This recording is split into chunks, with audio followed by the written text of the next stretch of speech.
Why, hello everyone, my name is Spencer, also known as ScreenSpeak, and in today's video, this is my Your Friendly Neighborhood Spider-Man review, spoiler review, so without further ado, let's discuss.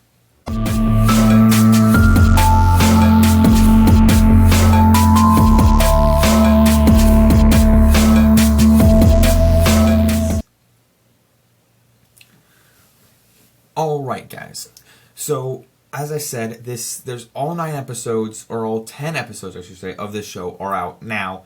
And if you haven't seen it yet, I highly recommend it. And this show is tricky.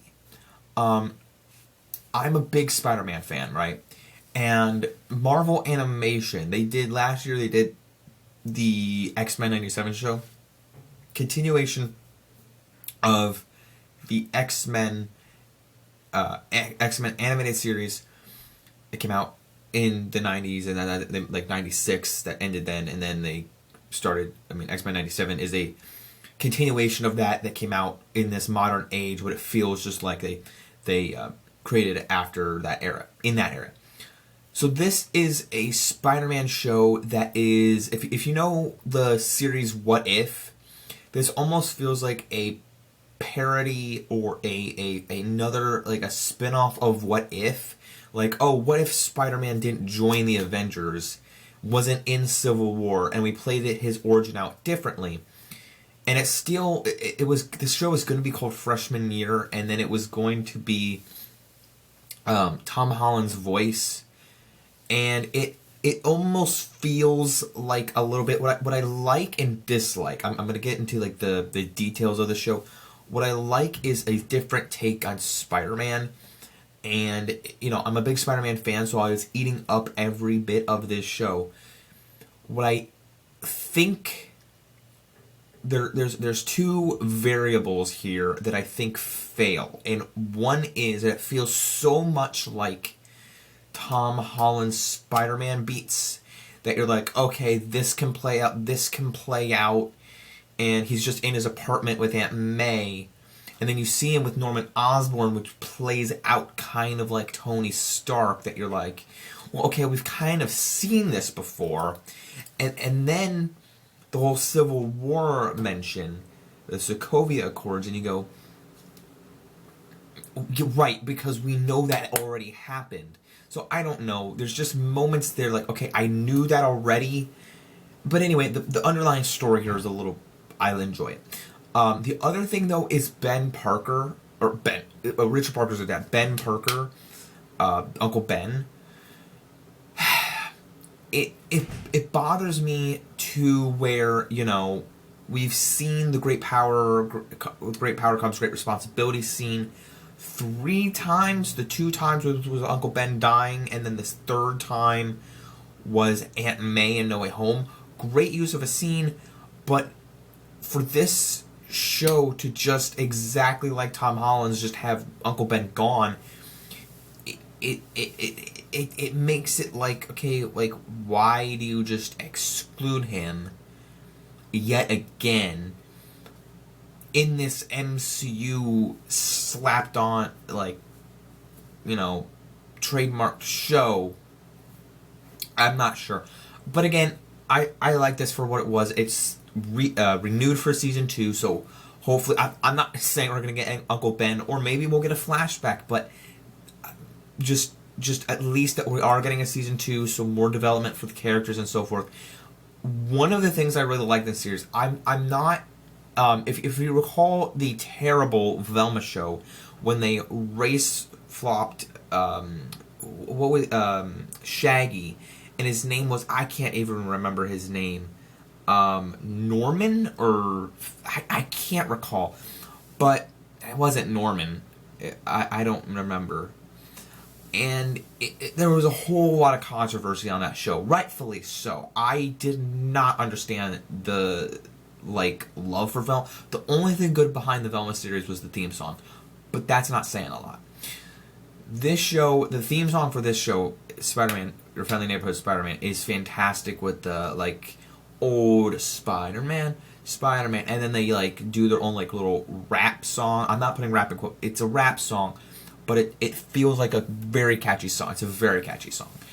And the story of the origin of how Peter gets his powers, and then they bring it back, they loop it around again in the finale with Doctor Strange coming into the intro and the end, especially with Venom. I think you might see that in the trailer, but I didn't know that they were coming back for the finale, and I was blown away by it. Just the villains, I was saying about the race flipping, that Norman and his son Harry are race flipped. I don't think it's a big issue. There was this headline I saw that, this Spider-Man series is very gay, very woke. I'm like, okay, like, why? Why do you need to make a video saying that? Like, just come on. It's not as bad as Velma. Like, they take their time seriously. They understand what they're getting at here, and I just appreciate, like, one of my biggest character surprises was Nico Minoru, who is a character in Runaways. I wasn't expecting her to be in this. I saw her in the trailer, and I was just like, oh, like when I saw her in the show, I was like, oh, it's you. I know you. And she's in this. She has a little bit of character growth with Peter, her relationship, her friendship, and I like in the ending that they tease where her character might be going, so I hope we get more behind the spiritual world with her. And even though this is animated, like, I liked her in Runaways. That show was fun, and I hope we get. I mean, it's too bad we can't see her in the live action form, but I don't know. Maybe they'll bring Runaways into Secret Wars. I don't know. That would be dope. But seeing her in the show is fun, and I hope they bring more in the spiritual world with season 2. But we get great villains here in the show. The thing is, they kind of tease Norman Osborn as more sinister in the end, but we get, like I said, Norman Osborn, not Green Goblin yet, but he's there. We have taste of Venom. They didn't say the name Venom, but it was trying to interpret Venom, like the symbiote essence is there. So I guess Venom. We get a brief glimpse at Chameleon, like he's walking there. And one of my biggest frustrations, I don't even know if I made a review on it. I think I talked about it, maybe I didn't, about Kraven. The Kraven movie, was that Chameleon was there, and it was one of my biggest frustrations because Dimitri was in Far From Home, and we see Chameleon in this Spider-Man show here. Chameleon, Dr. Octopus, who then is thrown in prison because he's working as a scientist. He doesn't have the arms yet, but at the end, maybe that's where Dr. Octopus and Green Goblin will form in the second season. So they're there, but not as their actual villain selves. Scorpion is pretty much the main villain of the series, besides Venom, the two, like Scorpion and Venom. So big ones here, and like I said, Chameleon. Tombstone is the character Tombstone, Robbie, goes to Peter's school, goes to Midtown High, and he's set up to be this friend with Peter, which he is. You think he's going to be like this jockey jerk kind of guy, and he's not. He's this friend to Peter, and along the way he ends up in this gang, the 1/10 gang, and it's like you're rooting for him to get out of the gang. Like, he doesn't want to support because his younger brother's in the gang, and he's like, come on, like, let's go home. And he's like, no, the leader's like, you're staying here. So you're rooting for him to get out of the gang, but in the process, he's called Tombstone. If you remember, Into the Spider-Verse, there's a character called Tombstone, and that's a comic character, which I love the design for Tombstone and Into the Spider-Verse. Everything about it. I mean, those two movies the Spider-Verse movies are great. But here is just a normal guy called Tombstone, and throughout it, I'm not really sure if he's set up to be a villain in season 2. I'm sure in the comics he's a villain, which makes a lot of sense. But at the end, when he's fighting Scorpion, Spider-Man's fighting Scorpion, Tombstone helps him out. Robbie/Tombstone helps him out. So there's a lot of cool stuff. And Norman also is helping Spider-Man out along the way throughout the series because Spider-Man's working at Oscorp. And there's different suits that he's giving him. And then Norman, at the end, gives him his final. He has Spider-Man in the white suit is fighting Daredevil.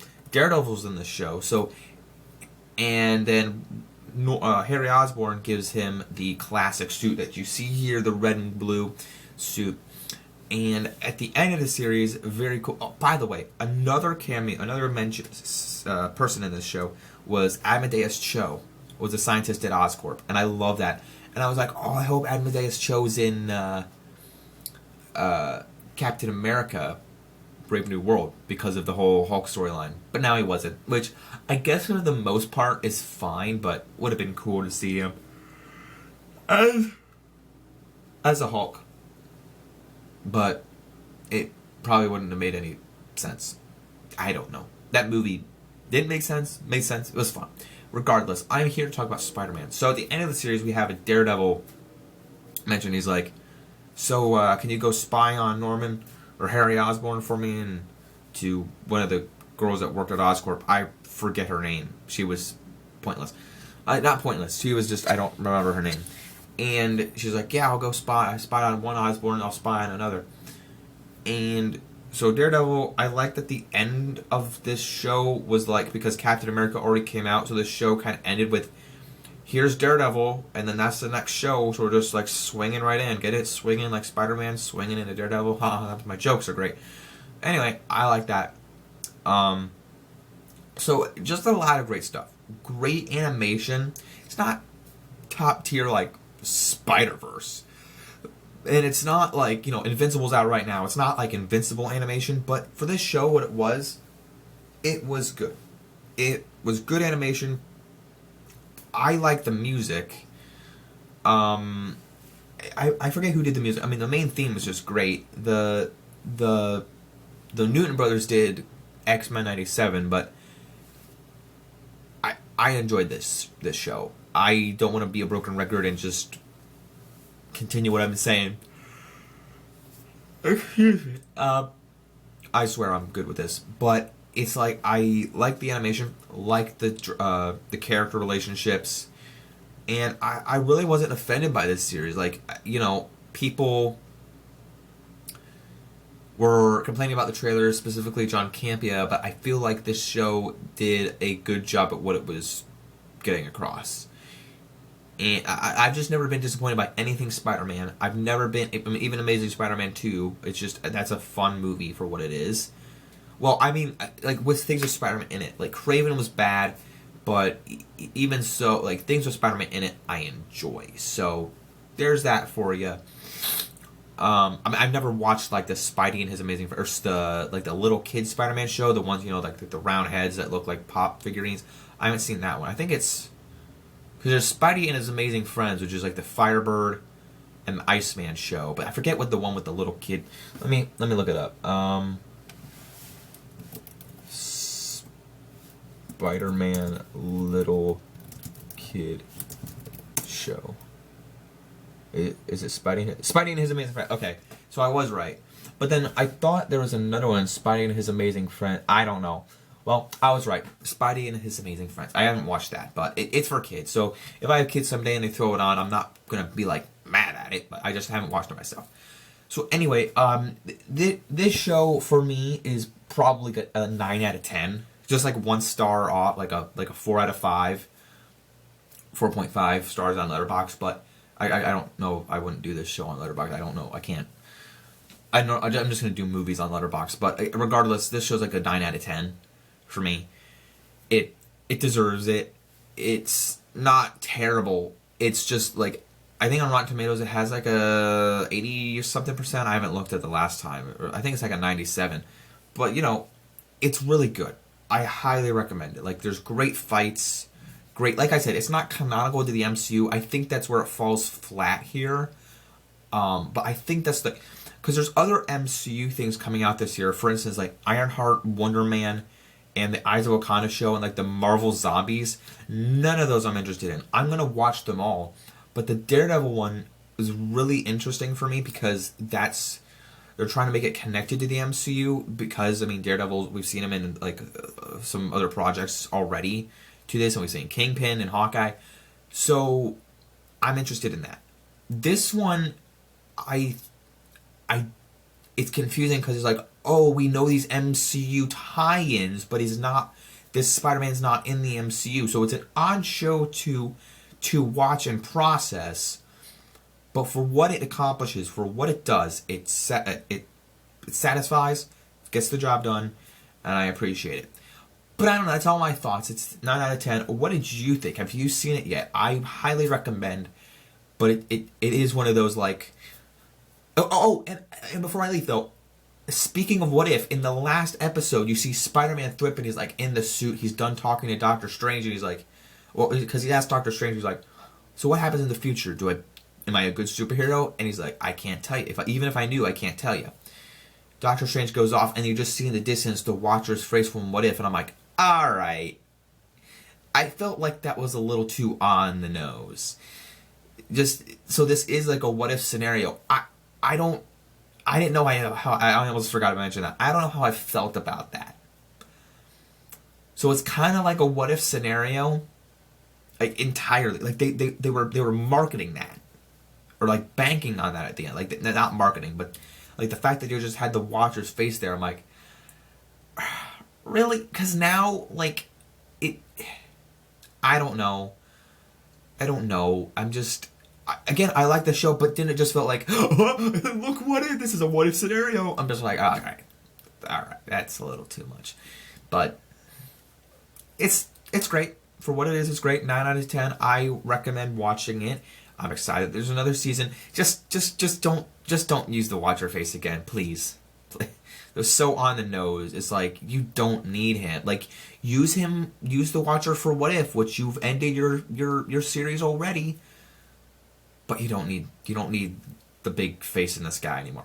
Anyway, that's all my thoughts. Let me know if you've seen the series in the comment section below. If you have, tell me your thoughts. Kind of redundant. But don't forget to leave a like, subscribe, follow me where you can on social media. Leave a like on this video, subscribe to the channel family, and follow me where you can on social media. Don't forget to like, subscribe, follow me. Don't forget to keep calm, watch the screen. Peace out, everyone.